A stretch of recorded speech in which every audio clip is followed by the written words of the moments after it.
Well,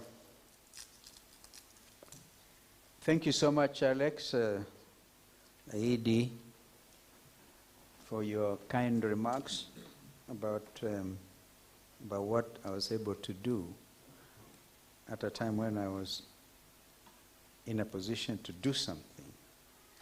And I can only tell you I did what I was supposed to do. No special favors. You just have to do what you must do. I recognize, of course, our friends on the high table. When you are asked to name your favorite at the high table, I was expecting to hear Kalonzo, but I didn't hear any. That's okay. Tomorrow going to Okano, or the beautifully dressed lady. It's so good to see you, particularly our young friends from other parts of the African continent. We say in Kiswahili, karibuni sana. We also used to say, Kenya hakuna matata. We lied. There's a lot of matata going around. In fact, you come to our country at a time when there's so much matata, and it's not negative matata, it's time positive matata coming from the youth of this country. And we celebrate you. Of course, our Tanzanian neighbors, I personally believe the Tanzanians, we've seen a young man, a young lady from Tanzania, from Dar es Salaam. I think it's Tanzanians who have really no matata. And it's the Tanzanians who have done what the youth wanted, as according to the conversation this morning. President, Madam Suluhu. So we all celebrate Tanzania. Of course, I think the Liberians before you, Sir Johnson Sirleaf, Madam, that time, and you never know. If only we embrace democracy. But I don't want to digress further. Allow me to make a written statement because this is important. And Youth Bridge Kenya, you've done well. I think the next time you go for convention, it will be bigger. That's my prayer for you. And it will encompass greater part of the continent. And this is going to be a game changer. Therefore, good morning, distinguished guests, delegates, and young leaders from our continent. First, I would like to thank the organizers, Youth Bridge Kenya, for organizing this forum and extending an invitation to me to be able to make some remarks today. Friends, I strongly hold the view that the youth will shape conviction because it is happening here today in Kenya.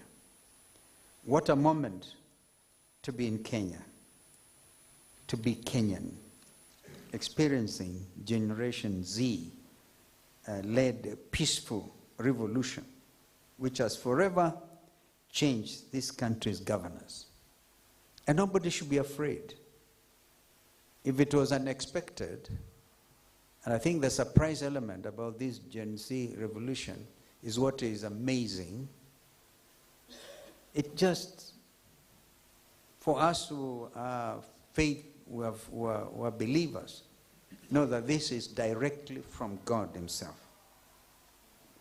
What has taken place over the last month on Kenyan roads and streets, on X Spaces, on TikTok, on WhatsApp, in Facebook, Instagram. May I ask which other platform have I left out? I mentioned TikTok. WeChat. And others? X. I mentioned X. What has actually happened in all these platforms brings to life this very discussion on the pivotal role of youth in fostering inclusive democracies across Africa. And the main theme is harnessing the youth bulge for the benefit of our continent. And we've been told by Alex that the median age is 19 years in Kenya. Kenya Gen Z's selfless actions prompted a Catholic Archbishop by the name Philip Anyolo only last week, when the country was commemorating this year's edition of Sabasaba. And if you are not Kenyan, you could ask your colleagues over tea, what was this Sabasaba thing? It was a day when those many years, a team that was called Young Turks and others, leaders who took it upon themselves to fight for democracy in Kenya and for fight for their space, when they took to the streets in a place called Kamukunji, and Kenya changed. We ended up amending our constitution, removing a very offensive clause that was outlawing a multi-party democracy. Up to that point, Kenya was a de jure one-party state. And through Sabasaba activities, we removed Section 2A, and Kenya became a democracy. This was strengthened in 2010 when we inaugurated the Constitution 2010 under President Kibaki, whom I had occasion to serve under as his vice president. The Archbishop said, I quote, "We used to say you are the leaders of tomorrow, but indeed you have proved that you are not leaders of the future, but of this our time," end of quote. He delivered these remarks, as I said, during the special service at the Holy Family Basilica only a few days ago, in memory of 41 young Kenyans killed by police gunfire during peaceful demonstrations. Police gunfire.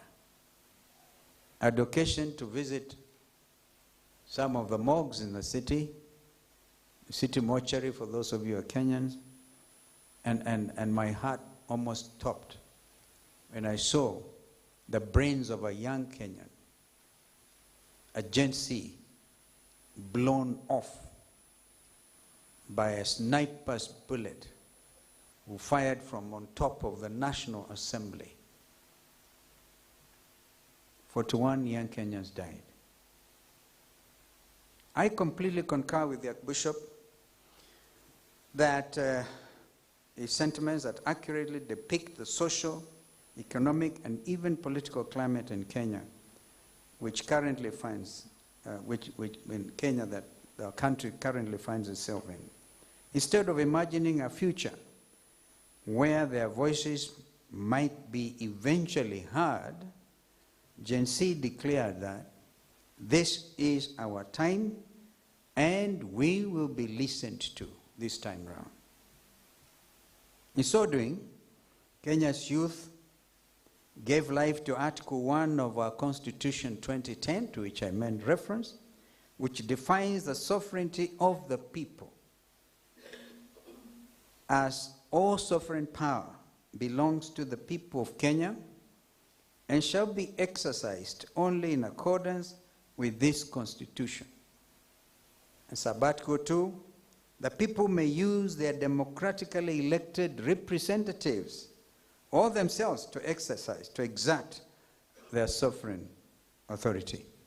This is what the Kenyan Gen Zs did. They did the incredible thing. They walked right inside Parliament and took over. Said, you elected us, we are taking back that authority. And I don't know how many in Africa will have taken note of that. The president sitting at State House called it treason.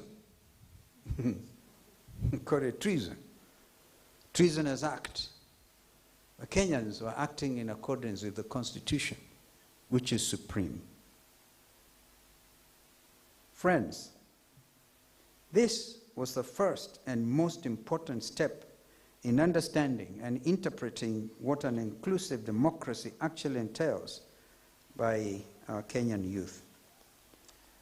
Inclusive democracy guarantees that every person, regardless of background, has a voice in decision-making processes. Because Kenya's Gen Z read the most significant document in the nation, Constitution 2010, and by the way, in his own words, that document says, this is the supreme law of the land, and the land here is defined as Kenya. Any other law, including utterances like those by President Ruto, which is in contradiction of what the Constitution says, such formulation is void to the extent of such contradiction. Because Kenya's Gen Z read the most significant document, as I said, President was forced to withdraw the Anti-People Finance Bill 2024 as part of a series of substantial concessions. Kenya's youth grabbed literally their sovereign power and authority as outlined in the Constitution. And if in this country, you know the 204 members of Parliament who voted yes because their hands had been greased with money, corruption, even in Parliament, are finding it extremely difficult to go to their constituencies and do anything, because agencies are saying they're going to visit with them. So it has become very unattractive for any leader to be called by their bosses and given 2 million, 1 million shillings to go and vote in Parliament, because they know eventually their electorate will catch up with them by just going to visit them. Later in the day, my big brother, the Right Honorable Raila Odinga, will be coming to talk to you. And I spoke to him on my way here, and he sends his greetings ahead of his coming. Please welcome him when he does come. People went to visit him yesterday on his space. And when they visited Baba, we call him, he had to change his telephone number. Because the agency put the number everywhere. And maybe it's a measure of cyberbullying. Please be kind to Baba. But if they can do that to the Right Honorable Raila Amolo Odinga, imagine who else in this country. Transparent. You use vehicles which are gasless. I saw a friend from Lusaka, Zambia, a young lady. I spoke to President Akaide about a week ago. And he told me when he took over as the president of Zambia, he refused to buy any new vehicles. And his ministers were very unhappy with him. But now the Zambians are beginning to see what President Akaide did. We need the kind of leadership. When I was coming here, and when you get to a tea break, you will see fewer gaslers because there are ministers with you in this compound. Each of them with fewer gaslers, with bodyguards, with all kinds of personnel. Kenyans are demanding accountability. By bringing Article 37 to life, which says that is under Kenyan Constitution, and allow me to use that Kenyan example for the leaders, the young leaders from Africa, in the hope you can use this as a test case. Actually, what is going on in Kenya should be a case study for the whole of the African region. Because Kenyan youth got so highly educated. So remember, this is a country that invented M-Pesa. And they get into space quickly and occupy. They occupied Baba's space. Under Article 37 of our Constitution, every person has the right to peaceably and unarmed, that is the condition, unarmed, to assemble, to demonstrate, to picket, and to present petitions to public authorities. That's the end of that quotation. So Generation Z has done more to promote social cohesion in 1 month than the constitutional body that is charged with this responsibility, called the National Cohesion and Integration Commission, NCIC, and to get all the political parties represented here, including Wiper, and all political leadership have done in the previous 14 years. We need to clap for Gen Z.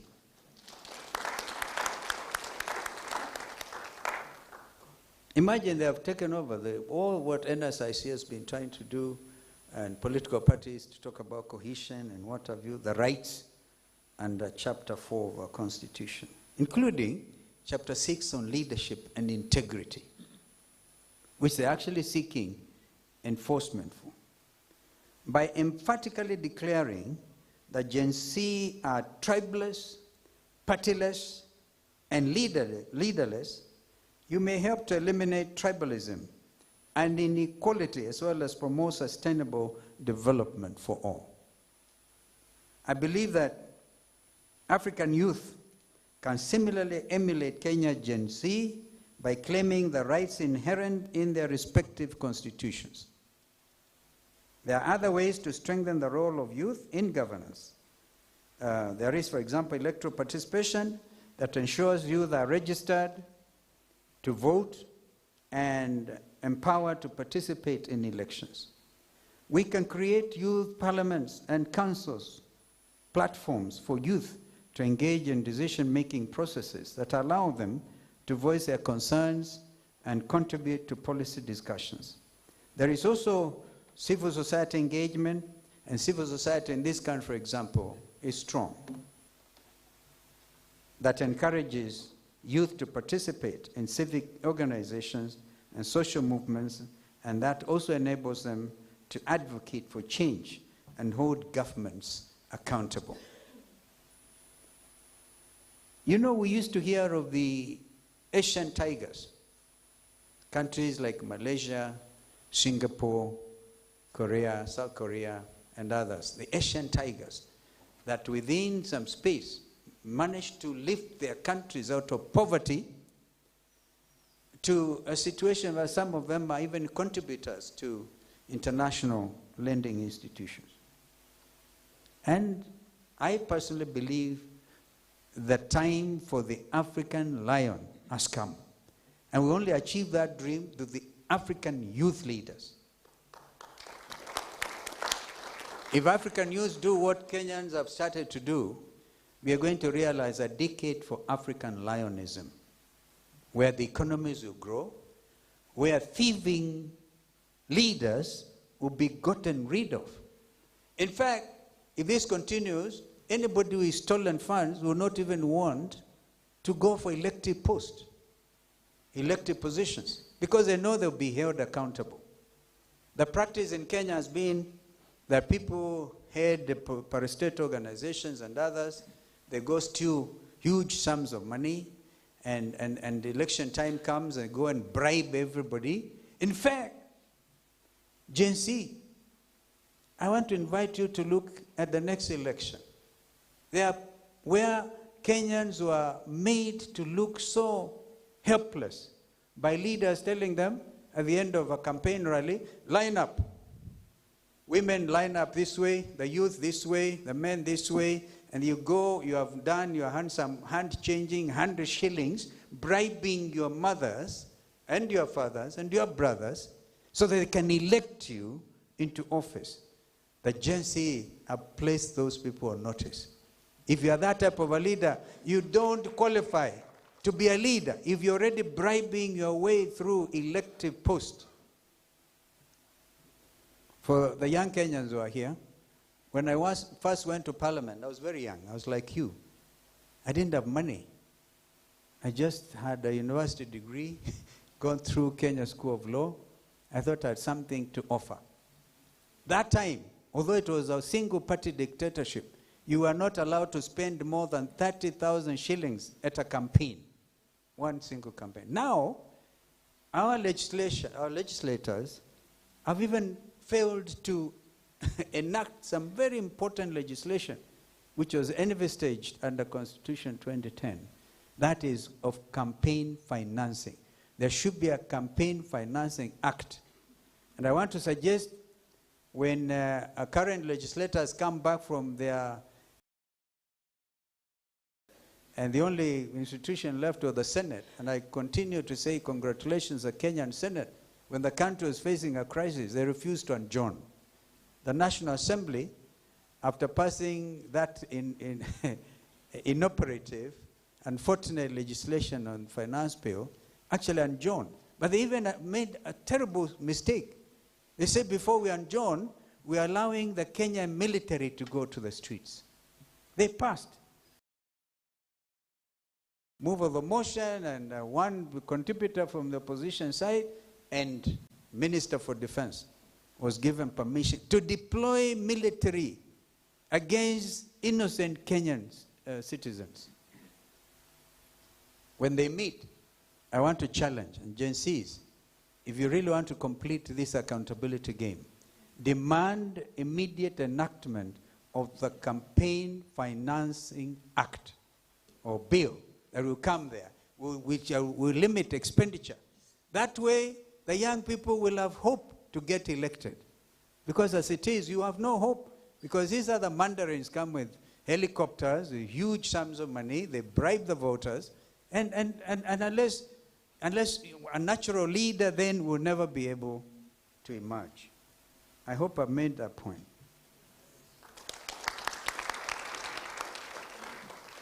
We can improve civic education for the youth, which will foster the understanding of democratic principles, human rights, and the importance of active citizenship.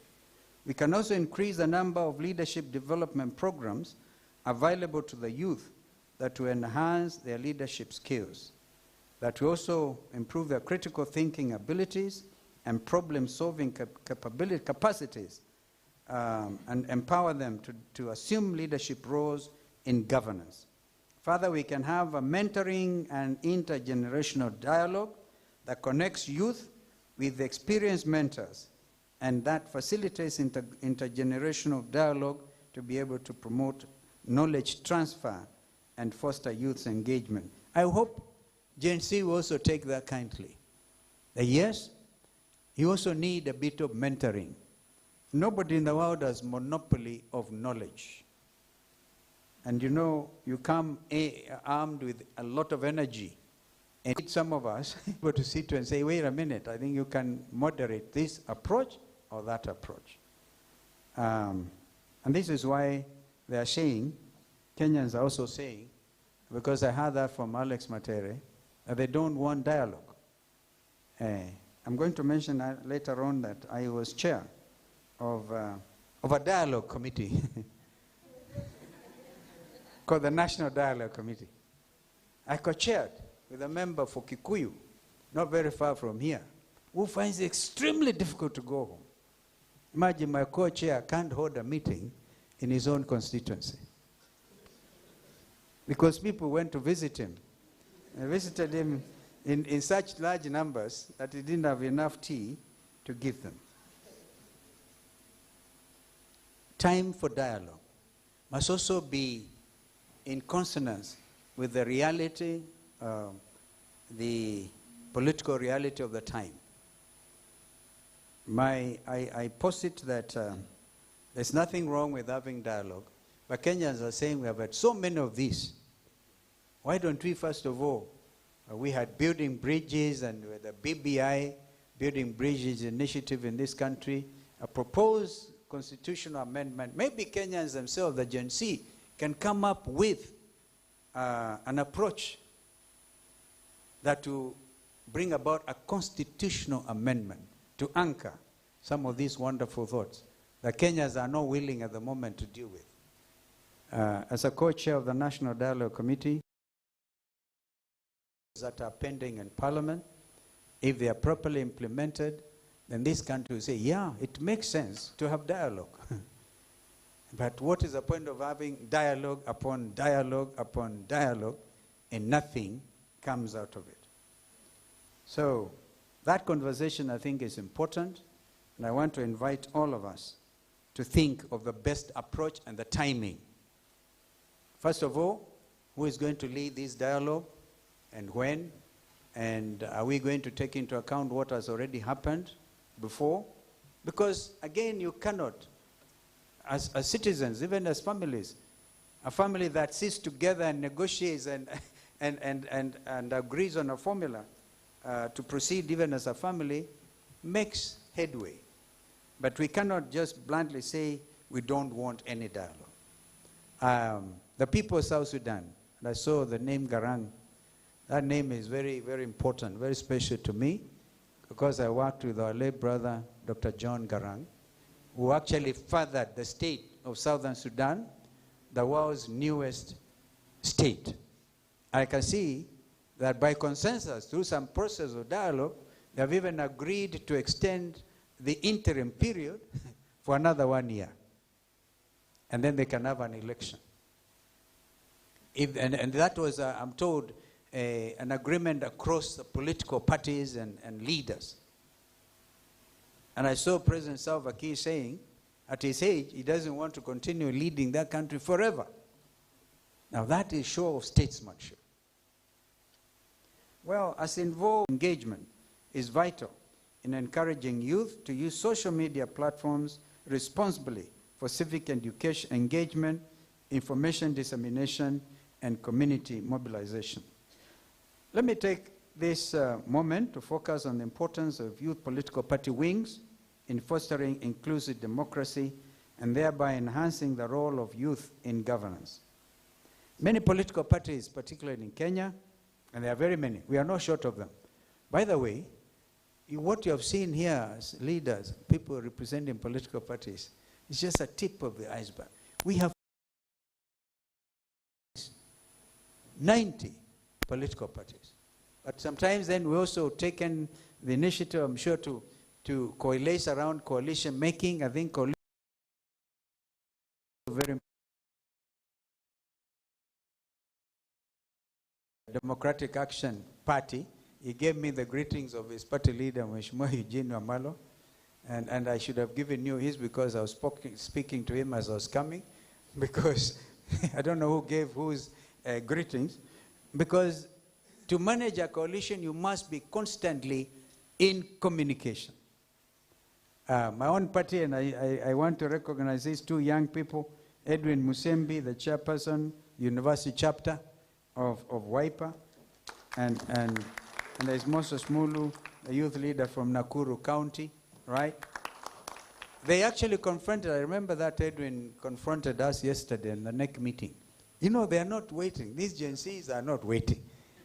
They just came and said, we demand our space. For a start, you people must expel one man called Farah Maalim. Hey, that's my deputy party leader. That was a demand, an express demand, because if a leader can say, if I was president, I would kill 5,000 in a day.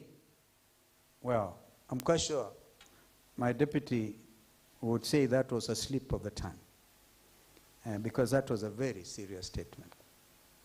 We, as political parties, we need to be able to save lives, not to do away with them.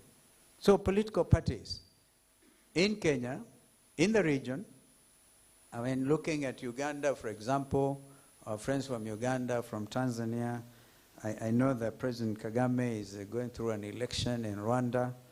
I talked about South Sudan, and I know that, Somalia has joined the new kid in the bloc within the East African region. And the day Somalia will be able to have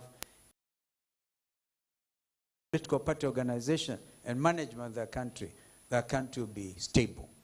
Right now, the formations are in the form of 2-3 main clans, the Hawiyas and the Darots, and another one called 0.5 of a clan.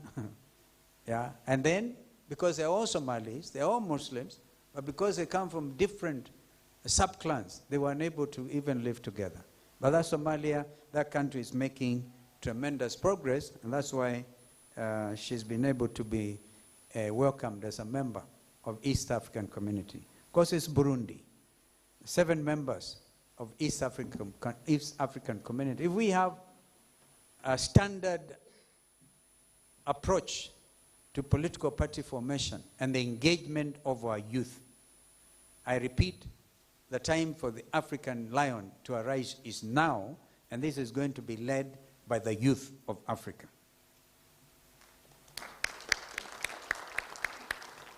If the political elite then truly take the youth seriously, we must quickly provide places for them at the table. If you don't provide, they will demand and they will take it.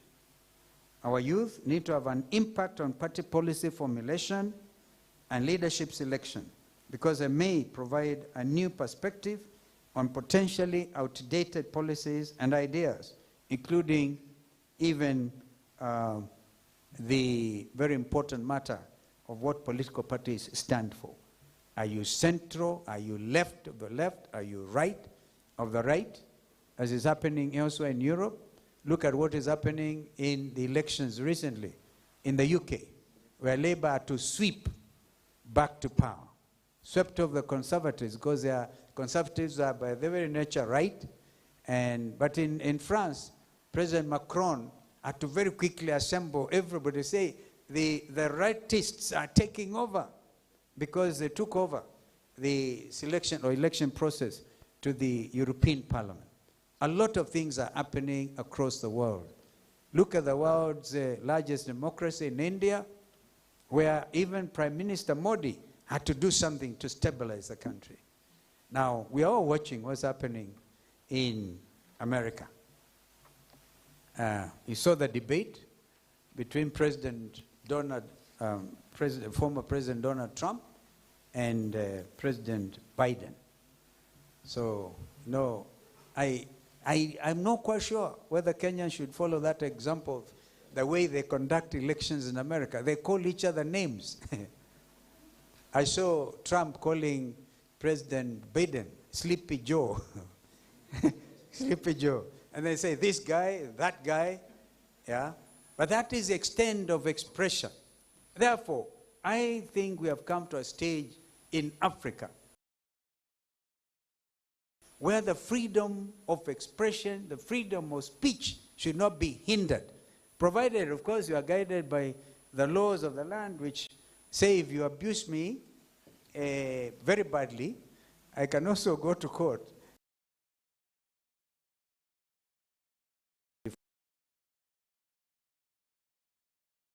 That should guide conduct. But beyond that, there should be expression. And the Gen Zs have said there will never be fear in this country. And I want to suggest that African countries express themselves freely. Absolutely freely. I am just about to conclude. Kenyans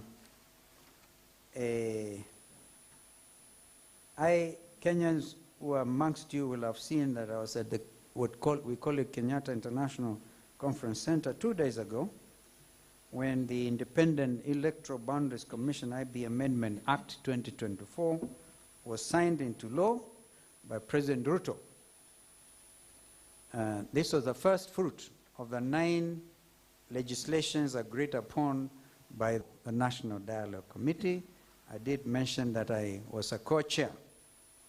As you may recall, NADCO actually was set up last year following the killing again by police gunfire of 75 young men and women during the Maandamano demonstrations against the peaceful demonstrations in 2024, the result, the Gen Z revolution.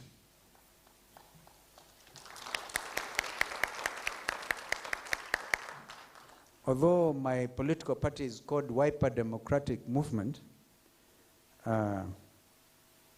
I can tell you that dictators will be wiped out by youths, not in Kenya, but in Africa. So I think the name of my party is becoming a lot more relevant. Wiping out corruption, wiping out dictatorship, wiping out opulence. You know, Kenyans are amazing. They even look at the way you have stolen their money and you're wearing expensive suits. They even, I think, able to Google and see which shops you bought these things from. And they tell it to you. This minister must remain nameless, but I saw a minister when I was waiting to come here, a cabinet minister in William Ruto's government. And she told me, shockingly, that our own daughter was in the demonstrations against our mother and against our president. This is a Kenyan thing. The youth are saying, well, even if you're in that government, Mama, I'm sorry, I'm out. We're getting our destiny. We'll not allow our country to go to the dogs. And she said, we have all learned our lessons in humility, thanks to Gen Z.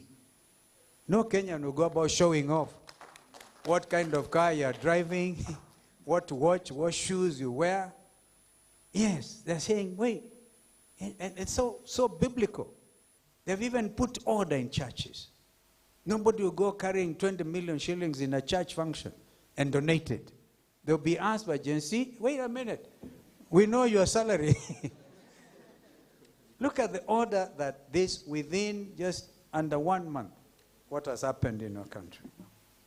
More importantly, Gen Z have shown Kenya, the region, the continent, and the world how youth-inspired active participation through representation, education, innovation, and policy reforms can bring democratic ideals to life, resulting in the defeat of authoritarian practices. I believe that if we are to realize any of our visions, be it Vision 2030, as in Kenya, or Agenda 2063, which is Africa's blueprint and master plan for transforming Africa into the global powerhouse of the future, then our youth must have their seats at the table today, not tomorrow. Now, not in 2030 or in the imagined 2063. That's too long to wait. In conclusion, it is imperative, ladies and gentlemen, to invest in youth development and create opportunities for their meaningful participation in decision-making processes, ensuring that their voices are not only heard, but acted upon. I thank you.